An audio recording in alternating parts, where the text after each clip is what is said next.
بسم اللہ الرحمن الرحیم۔ سلام ہے ان پر جن کے دل قرآن پاک کی خوشبو سے مہکتے ہیں۔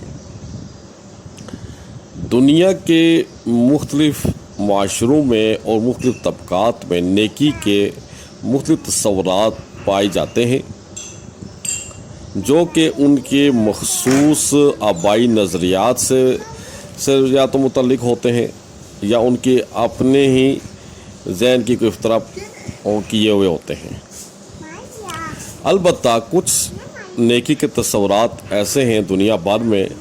جو کہ پوری دنیا کے لوگوں کے لیے یکساں ہیں، مشترکہ ہیں۔ ان کو آپ مسلمان نیکیاں بھی کہہ سکتے ہیں اور انٹرنیشنل نیکیاں بھی کہہ سکتے ہیں، کیونکہ پوری دنیا میں ان کی حیثیت مشترک ہوتی ہے اور تقریباً یکساں ہوتی ہے۔ اسلام میں بھی نیکی کا ایک تصور ہے اور اتنا بہترین تصور ہے جو کہ اصل میں نیک انسان ہونے کا حق ادا کرتا ہے، اور آج کی صرف ایک ہی آیت اسی حوالے سے بڑی ڈیٹیل کے ساتھ ہمیں رہنمائی دے رہی ہے۔ تو آئیں اللہ کا مبارک نام لے کر آج کی آیت کا مطالعہ شروع کرتے ہیں۔ اعوذ باللہ من الشیطان الرجیم، بسم اللہ الرحمن الرحیم۔ آیت نمبر 177 177۔ نیکی یہ نہیں کہ تم اپنا چہرہ مشرق یا مغرب کی طرف کر کے بیٹھ جاؤ، بلکہ اصل میں نیک وہ ہے جو پکا یقین رکھتا ہو اللہ پر، قیامت کے دن پر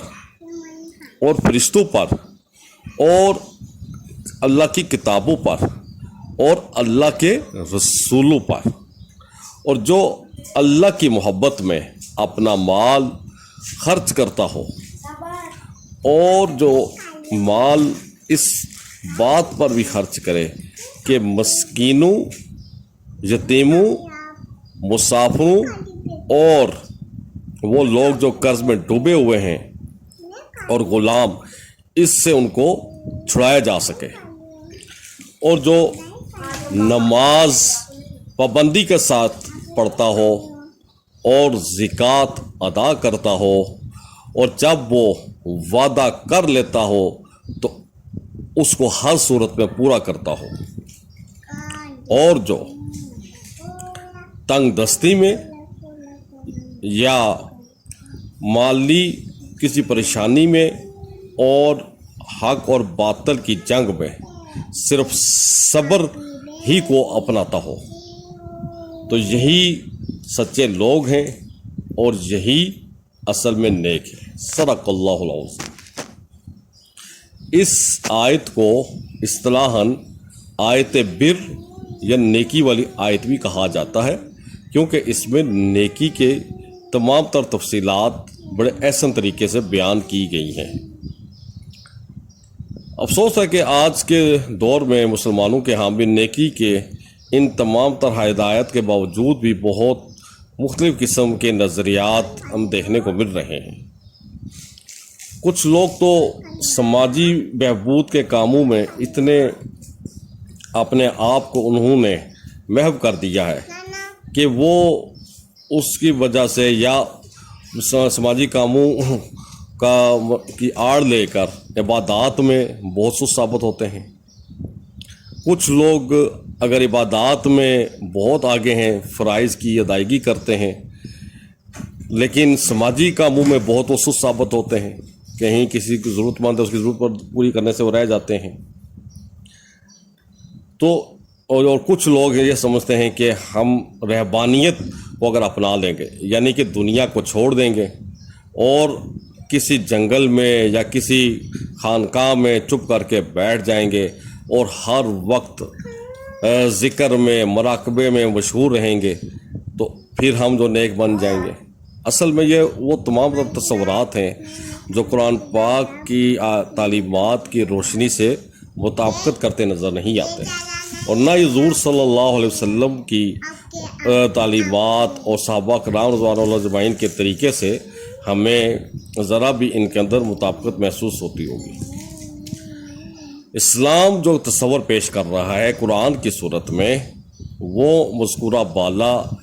ہی ہو سکتا ہے اور اس کے علاوہ کچھ نہیں، اور وہ یہ ہے کہ جس ہستی نے انسان کو پیدا کیا ہو، تمام تر اس کی ضروریات اس کو عطا کی ہوئی ہوں اور اس کو ہر موقع پہ اس کی مدد کی ہو، تو اس کو مانتا ہو کہ اکیلا اللہ کے علاوہ کوئی بھی نہ تو پیدا کرنے والا ہے، نہ اس کا کوئی مالک ہے اور نہ کوئی اس کا رازق ہے، اور اسی طرح زندگی بھر میں جو اس نے کام کی ہیں اس کا اس نے مرنے کے بعد جواب دینا ہے قیامت کے دن میں، تو وہ اس قیامت کے دن کو بھی مانتا ہو، اور پھر اللہ کے فرشتوں پر بھی اس کا پکا ایمان ہو، اور اس کے ساتھ ساتھ اپنی زندگی میں ہدایت کے لیے وہ اللہ کی کتابوں سے استفادہ کرنے کو یقینی طور پر ماننے والا ہو، اور رسولوں سے بھی رہنمائی کا وہ علم بردار ہو۔ بلکہ بات اس کے آگے بھی ہے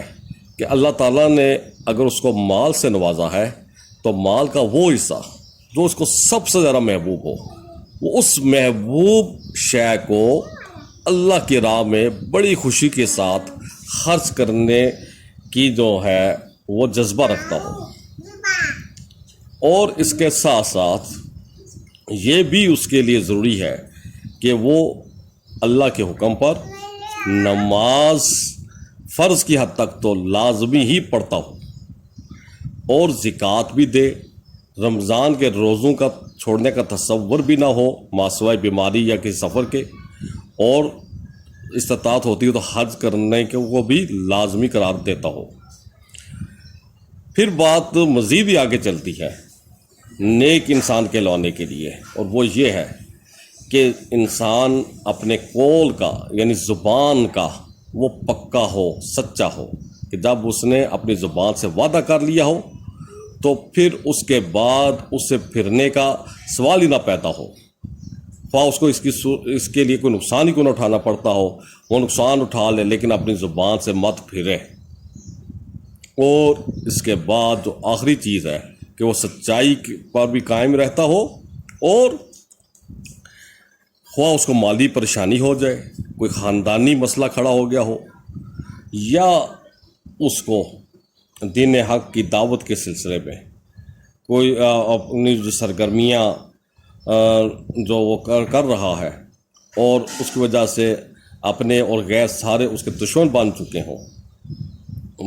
ہوں، اور یا اس کو کوئی بیماری لگ گئی ہو، تو ان تمام تر معاملات میں وہ صبر سے کام لینے والا ہو، اور صبر ہی اس کا اڑنا بچھانا ہو، اور صبر کے علاوہ کسی راستے کو اختیار نہ کرنے والا ہو۔ تو جب وہ ان تمام تر صفات سے اپنے آپ کو مزین کر لے گا تو اللہ کی نظر میں، قرآن کی نظر میں، دین اسلام کی نظر میں یقیناً وہ ایک نیک انسان کہلائے گا،